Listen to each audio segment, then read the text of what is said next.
প্রিয় সাংবাদিক বন্ধুগণ এবং আমার প্রিয় দেশে এবং প্রবাসে সম্মানিত ভাই ও বোনেরা, আমরা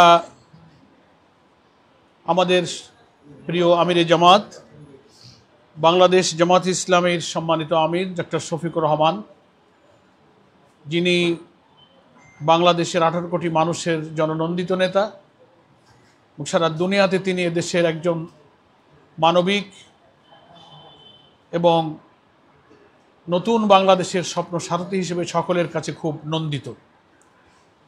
তার সাময়িক অসুস্থ হয়ে পড়ার পর চিকিৎসার জন্য পরীক্ষা নিরীক্ষার পর সর্বশেষ যে চিকিৎসাজনিত পরিস্থিতির সামনে উদ্ভব হয়েছে সেটাই আপনাদেরকে ব্রিফ করার জন্য জামাত ইসলামীর পক্ষ থেকে আমরা আপনাদের সামনে উপস্থিত হয়েছি। আপনারা লক্ষ্য করছেন আমাদের সঙ্গে উপস্থিত আছেন আমাদের শ্রদ্ধাভাজন নেতা, বাংলাদেশ জামাত ইসলামীর সম্মানিত কেন্দ্রীয় নায়েবে আমির, সাবেক জামাতের সংসদীয় দলের নেতা অধ্যাপক মুজিবুর রহমান। আমাদের মাঝে উপস্থিত আছেন বাংলাদেশ জামাত ইসলামীর নির্বাহী পরিষদের সদস্য, ইসলামী ছাত্র শিবিরের সাবেক কেন্দ্রীয় সভাপতি জননেতা সাইফুল আলম খান মিলন, সংগঠনের সহকারী সেক্রেটারি জেনারেল জনাব হামিদুর রহমান আজাদ, সাবেক এমপি, সংগঠনের সহকারী সেক্রেটারি জেনারেল আমাদের প্রচার ও মিডিয়া বিভাগের প্রধান অ্যাডভোকেট এহসানুল মাহবুব জুবায়ের। আমার ডান দিকে উপস্থিত আছেন প্রচার মিডিয়া বিভাগের সেক্রেটারি, ইসলামী ছাত্র শিবিরের সাবেক কেন্দ্রীয় সভাপতি, নির্বাহী পরিষদের সদস্য অ্যাডভোকেট মতিয়ার রহমান আকন, আমাদের নির্বাহী পরিষদের সদস্য জনাব মোবারক হোসাইন, নির্বাহী পরিষদের সদস্য ঢাকা মহানগরী দক্ষিণের আমির, ইসলামী ছাত্র শিবিরের সাবেক সভাপতি জননেতা নুরুল ইসলাম বুলবুল। তার ডান দিকে আছেন ইসলামী ছাত্র শিবিরের আরেকজন কেন্দ্রীয় সাবেক সভাপতি, নির্বাহী পরিষদের সদস্য ঢাকা মহানগরী উত্তরের আমির জননেতা মোহাম্মদ সেলিম উদ্দিন, এবং আমাদের নির্বাহী পরিষদের অত্যন্ত শ্রদ্ধাভাজন বর্ষিয়ান নেতা জনাব আব্দুর রব, এবং অধ্যক্ষ মোহাম্মদ ইজ্জতুল্লাহ, আমাদের নির্বাহী পরিষদের সম্মানিত সদস্য অ্যাডভোকেট মোয়াজ্জেম হোসেন হেলাল ভাই, আমাদের সহকারী সেক্রেটারি জেনারেল, তিনিও এখানে উপস্থিত আছেন। আরও আমাদের কেন্দ্রীয় অনেক দায়িত্বশীল নেতৃবৃন্দ আছেন, আমাদের কর্মপরিষদের সদস্য আব্দুল সাত্তার ভাই আছেন। আমরা খুব সংক্ষেপে আল্লাহর মেহরবানিতে চিকিৎসা ব্যবস্থার সর্বশেষ খবরটা আপনাদেরকে অবহিত করব, এবং আমার ব্রিফিংয়ের পরে আমাদের শ্রদ্ধেয় কেন্দ্রীয় নায়েবে আমির দোয়ার উদ্দেশ্যে দেশবাসীর কাছে উনিও দুটি কথা শেষে বলবেন। সম্মানিত সাংবাদিক বন্ধুগণ, আপনারা সবাই জানেন এবং সারা দেশ বিদেশের মানুষ জানে যে গত 19শে জুলাই সোহরাওয়ার্দী উদ্যানে আমাদের যে ঐতিহাসিক জাতীয় মহাসমাবেশ হলো, সেখানে বক্তব্য রাখবার সময় তিনি অসুস্থ হয়ে সাময়িকভাবে একবার পড়ে গেলেন, আবার তিনি উঠলেন, আবার একটু কথা বলার সময় পড়ে গেলেন, এরপরে বসে তিনি বাকি বক্তব্য সমাপ্ত করেছিলেন। সেদিন থেকেই সকলেই ওনার স্বাস্থ্য এবং অবস্থা সম্পর্কে একটু উদ্বেগ প্রকাশ করেছেন। তো সেদিনের ঘটনার পর আমরা ওনাকে স্থানীয় একটি বেসরকারি হাসপাতালে আমরা নিয়ে যাই।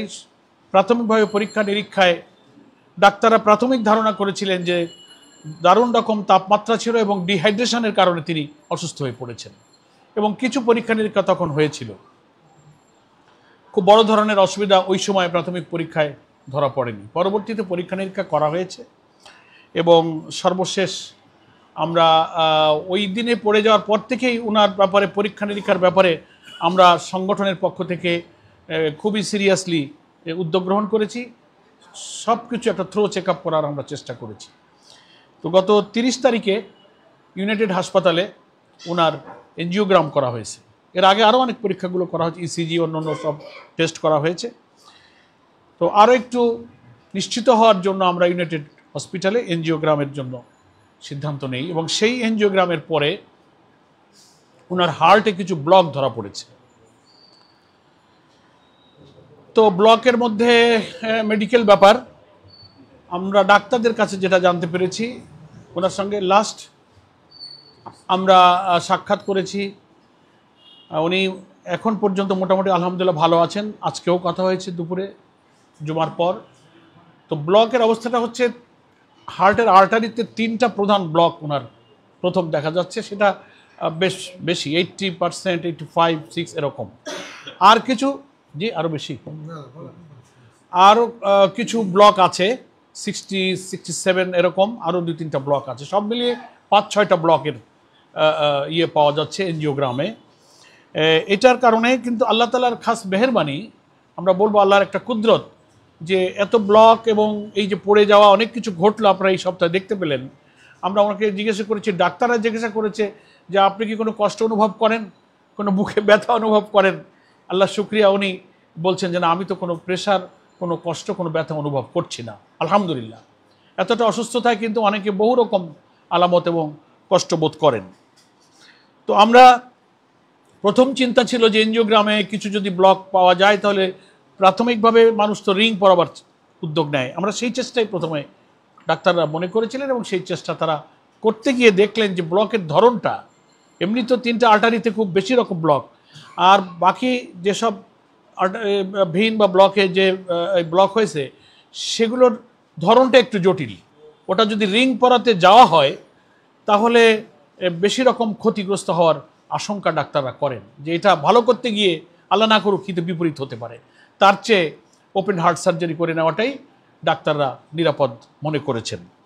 এবং এরপরে আমাদের ডাক্তারদের সঙ্গে মত বিনিময় করা হয়েছে। দেশের একেবারে সেরা সেরা কার্ডিয়াক সার্জন, অভিজ্ঞ ডাক্তাররা এই 2-3 দিনে আমরা তাদের সাথে বিভিন্ন দফায় দফায় বোর্ড করা, এবং আমাদের সংগঠনের মধ্যে যারা নেতৃবৃন্দের মধ্যে ডাক্তার আছেন, ডাক্তার আব্দুল মোহাম্মদ তাহির, আমাদের নায়েবে আমির, আরও যারা আছেন ডাক্তারদের মধ্যে, সকলে মিলে আমরা একটা চিন্তার ঐক্যমতে আসবার চেষ্টা করেছি। এবং সেখানে আমরা আল্লাহর মর্জি, আল্লাহ ভরসা করে সিদ্ধান্ত নিয়েছি যে ওনাকে ওপেন হার্ট সার্জারি ইনশাল্লাহ করতে হবে। ওনার পরিবার, উনি নিজে সহ আমরা সকলেই সর্বসম্মতভাবে সদর হয়ে আল্লাহ ভরসা করে আমরা এই সিদ্ধান্ত গ্রহণ করেছি। কেউ কেউ বলেছিলেন যে তাহলে যেহেতু ব্লকের পরিমাণটাও বেশি, ওনার বয়স ইত্যাদি কারণ ওনাকে দেশের বাইরে পাঠানো হোক। অনেক আপনজনেরাই এই পরামর্শ দিয়েছেন, আমাদের মধ্য থেকেও দেওয়া হয়েছে, ফ্যামিলির সদস্যদের মধ্যে থেকে বলা হয়েছিল, কিন্তু উনি সম্মতি দেননি। সম্মতি না দেওয়ার প্রধান কারণ হিসেবে উনি বলেছেন যে বাংলাদেশে কার্ডিয়াক চিকিৎসার ব্যাপারে যথেষ্ট উন্নত এবং উনি এটার উপরে আস্থা রাখেন। আর একটা বড় কথা হলো যে ওনার মতো একজন দায়িত্বশীল ব্যক্তি, যিনি একটি দলের প্রধান এবং জাতীয় নেতা হিসেবে কোটি কোটি মানুষের কাছে উনি পরিচিত, সম্মানিত, উনি যদি ওনার ট্রিটমেন্টের জন্য দেশের চিকিৎসা না নিয়ে দেশের বাইরে চলে যান তাহলে জনগণের কাছে কি মেসেজ যাবে? সাধারণ মানুষ মনে করবে তাহলে বোধহয় আমাদের দেশের চিকিৎসা ব্যবস্থার বা ডাক্তারদের ব্যাপারে উনি কনফিডেন্স রাখছেন না, কনফিডেন্স লেভেলটা হয়তো একটু আন্ডারমাইন করা হবে। তো উনি সেটা মনে করেন না। উনি মনে করেন আমাদের দেশে কার্ডিয়াক ট্রিটমেন্ট এবং ডাক্তারদের পরে আমার আস্থা আছে, ফলে আমি দেশেই চিকিৎসা নিতে চাই। ওনার এই সিদ্ধান্ত মতামত ডাক্তাররা গ্রহণ করেছেন এবং আমরা সংগঠন এটার উপরে আল্লাহ ভরসা করে একমত হয়েছি যে উনি দেশেই চিকিৎসা নেবেন এবং সেটা ইউনাইটেড হাসপাতালেই ওনার অপারেশন হবে।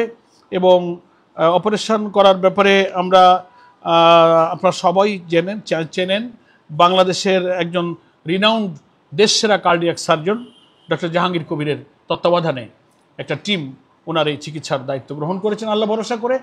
আগামীকাল সকাল 7:30টার দিকে ওনাকে ওটিতে নিয়ে যাওয়ার সিদ্ধান্ত হয়েছে। মহান আল্লাহ তাআলার আমরা সাহায্য কামনা করি সুস্থভাবে।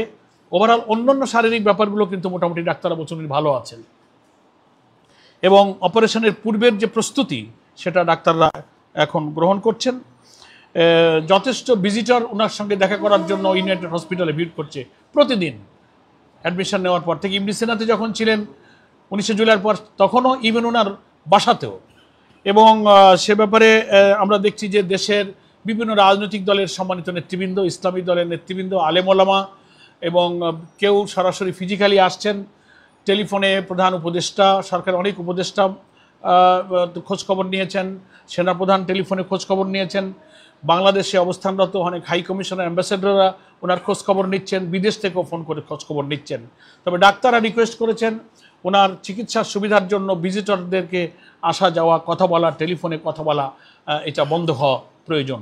যেহেতু কালকেই ইনশাল্লাহ ওটি হবে, এই জন্য আমরা সাংগঠনিকভাবে আজকে সিদ্ধান্ত নিয়েছি, কিছুক্ষণ পূর্বে নির্বাহী পরিষদের বৈঠক হয়েছে আমাদের নায়েবে আমির অধ্যাপক মুজিবুর রহমানের সভাপতিত্বে, যে আমরা স্ট্রিক্টলি এটা আমরা নিয়ন্ত্রণ করার সিদ্ধান্ত নিয়েছি, যে উনি মোবাইলে কেউ ওনাকে ফোন করবেন না, উনিও যেন ফোনে কথা না বলেন, এবং আজকে থেকে ভিজিটর না যাওয়ার ব্যাপারে আমরা সিদ্ধান্ত গ্রহণ করেছি। এবং উনি নিজেই রিকোয়েস্ট করেছেন যে আমার কাছে আর ভিজিটর না আসলে ভালো হয়, ওনার রেস্ট প্রয়োজন এবং সুস্থতা প্রয়োজন। সেজন্য আমি সাংবাদিক বন্ধুদের মাধ্যমে সারা দেশের আমাদের দ্বীনি ভাই বোন, সংগঠনের ভাই বোন, প্রবাসে এবং সমস্ত মানুষের কাছে আমার আমির জামাতের পক্ষ থেকে আবেদন, যে ওনার সুচিকিৎসার সুবিধার্থে ডাক্তারদের পরামর্শে মেহরবানি করে ওনাকে দেখার জন্য যে আবেগ, যে ভালোবাসা, যে মায়া আমাদের আছে, এটার প্রতি আমরা শ্রদ্ধা রেখে বলছি যে আপনারা বাসা বাড়িতে থেকেই আল্লাহ তাআলার কাছে ওনার সুস্বাস্থ্য এবং সুচিকিৎসার জন্য আপনারা দোয়া করবেন। আল্লাহ তাআলার কাছে সাদাকা দিয়ে, নফল সালাত, নফল রোজা রেখেও আল্লাহ তাআলার কাছে আমরা দোয়া করতে পারি। এটাই হচ্ছে ওনার জন্য এখন বড় প্রয়োজন। আশা করি উনি চিকিৎসা শেষে সুস্থ হবেন, আবার তিনি আমাদের মাঝে আসবেন এবং কথা বলবেন, তখন আমরা দেখা করতে পারবো ইনশাআল্লাহ। দেশবাসীর কাছে আমি সেই কারণে অনুরোধ করব যে আমরা যেন ওখানে যাওয়ার ব্যাপারে কোনো প্রচেষ্টা আপাতত পরবর্তী খবর না পাওয়া পর্যন্ত আমরা চেষ্টা করব। আল্লাহ চাইলে কালকে অপারেশন হয়ে গেলে একটা প্রথম ব্রিফিং তো ইনশাআল্লাহ আমাদের পক্ষ থেকে করা হবে ওনার চিকিৎসার সর্বশেষ খবর, সেটা আপনারা সময় মতো জানতে পারবেন। সেজন্য আমরা আজকের এই ব্রিফিংয়ে সারা বাংলাদেশের কোটি কোটি মানুষ, দেশের বাইরের আমাদের ভাই ও বোনেরা এবং প্রবাসী দেশিরা, বিদেশিরা যারা সহানুভূতি জানিয়েছেন, দোয়া করেছেন, খোঁজখবর নিচ্ছেন, সকলের প্রতি বাংলাদেশ জামাত ইসলামের পক্ষ থেকে আমরা আন্তরিকভাবে কৃতজ্ঞতা প্রকাশ করছি। এবং আমরা আপনাদের এই দোয়া, ইসলামী আন্দোলনের নেতার প্রতি আপনাদের এই ভালোবাসার জন্য চিরদিন ঋণী থাকবো, আপনাদের প্রতি আমরা চিরকৃতজ্ঞ থাকবো। এটা মনে করি একজন নেক মানুষের উপরে, জনগণের এই মানবিক এবং নন্দিত নেতার প্রতি আপনাদের এই ভালোবাসা, এই দোয়া চিরদিন থাকবে। এটা দেশ এবং জাতির প্রতি আপনাদের ভালোবাসারই প্রমাণ। এই জন্য আমি আর প্রয়োজনীয় কথা যেহেতু বলে ফেলেছি, আমি আর কথা বাড়াতে চাই না। আপনারা সবাই আমির জামাতের জন্য দোয়া করবেন। আল্লাহ তাআলা হায়াত এবং মৌতের মালিক, তিনি সমস্ত কর্তৃত্ব, শক্তি এবং ভালো মন্দের মালিক, তিনি সব কিছুর উপরে কর্তৃত্বশীল। তাই তার কাছেই আমরা সাহায্য চাইব, এবং তিনি অসুস্থতা, রোগ ব্যাধি তার তরফ থেকেই আসে, আবার শেফাও তিনি দান করেন। আমরা আল্লাহ তাআলার এই বান্দার প্রতি, যিনি বিরামহীনভাবে সারা দেশে ছুটেছেন, অক্লান্তভাবে, নিঃস্বার্থভাবে, আল্লাহর এই মুখলেস বান্দা, দিনের এই দায়ীর প্রতি, দেশের প্রয়োজনে, জাতির প্রয়োজনে, ইসলামী আন্দোলনের প্রয়োজনে, তার বড় প্রয়োজন আমরা অনুভব করি। আল্লাহ তাআলা যেন তাকে সুস্থ করে নেক হায়াত দিয়ে আমাদের মাঝে আবার কাজের জন্য সক্ষমতা ফিরিয়ে দেন, এই দোয়া করে আমি আপাতত আপনাদের কাছে ব্রিফিংটা শেষ করছি।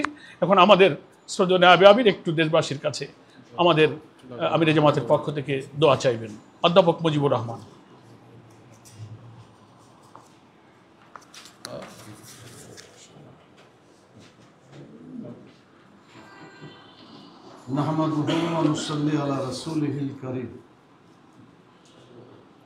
সম্মানিত সাংবাদিক বন্ধুগণ, দেশবাসী ভাই এবং বোনেরা, আসসালামু আলাইকুম ওয়া রাহমাতুল্লাহি ওয়া বারাকাতুহু। মানুষ সুস্থ থাকা একটা বড় নিয়ামত। আল্লাহ তাআলা এই সুস্থতার জন্য কাল কিয়ামতে আমাদেরকে জিজ্ঞাসাবাদও করবেন। হায়াত এবং মৌত আল্লাহ তাআলার হাতে। আমরা সব সময় আল্লাহ তাআলার সিদ্ধান্তকে সব সময় মনে প্রাণে বিশ্বাস করি, এবং তিনি যাকে যতদিন দুনিয়াতে রাখবেন, এক মুহূর্ত আগে তিনি যাবেন না, আবার যে সময় আল্লাহ তাআলা নিতে চাইবেন এক মুহূর্ত পরেও হবে না। এ ব্যাপারে কোরআন মাজিদে ওই কথাটাই বলা আছে,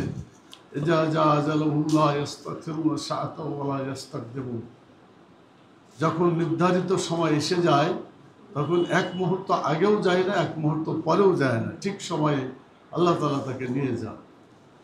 আল্লাহ তাআলা কোরআন মাজিদে বলেছেন, ওয়াইজা মারিজতু ফাহুয়া ইয়াশফিন। হযরত ইব্রাহিম আলাইহিস সালামের দোয়া উল্লেখ করে তিনি বলেছেন যে যখন আমি অসুস্থ হই তখন তিনি আমাকে সুস্থ করেন।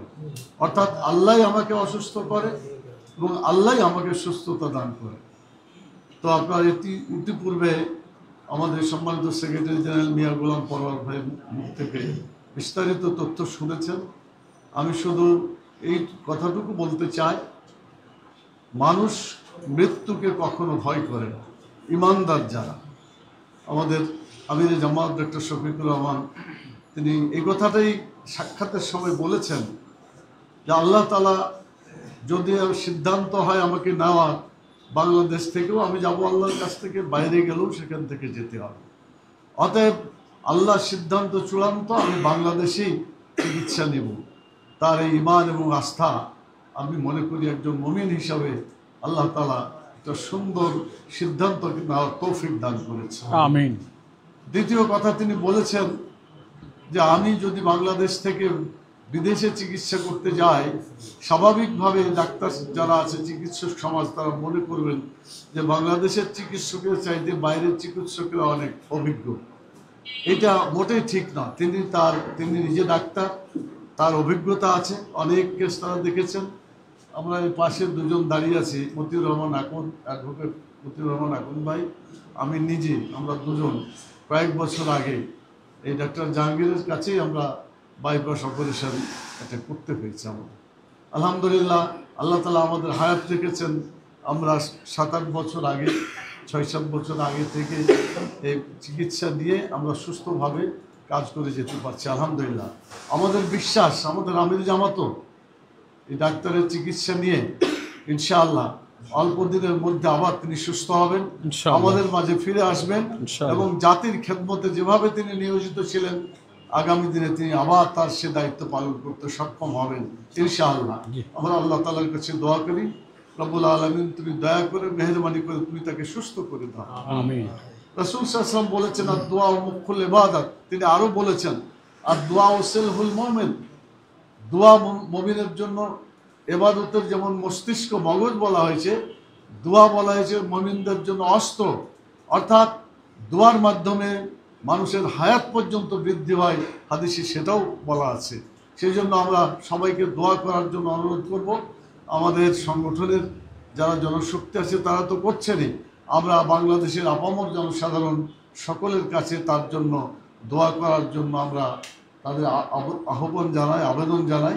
শুধু দেশে নয়, সারা দুনিয়ায় যারা যেখানে আছেন সকলেই মুসলিম উম্মার এই একজন সম্ভাবনায় ব্যক্তিত্ব যিনি সার্ভিস দিয়ে যাচ্ছেন, আল্লাহ তাআলা যেন মুসলিম উম্মার কল্যাণের জন্য আল্লাহ যেন তাকে অতি দ্রুত সুস্থ করে দেন এবং আমাদের মাঝে যাতে তিনি ফিরে আসতে পারেন আমি দোয়া করি। আপনারা মেহেরবানি করে দোয়াতে আমিন করবেন। আসআলুল্লাহ আল আজিম রব্বুল আরশিল আজিম আন ইয়াশফিয়াক। আল্লাহুম্মা আমিন। আল্লাহুম্মা আমিন। আল্লাহ তাআলার কাছে আমরা দোয়া করছি, আজহাবিল বাস রব্বান নাস।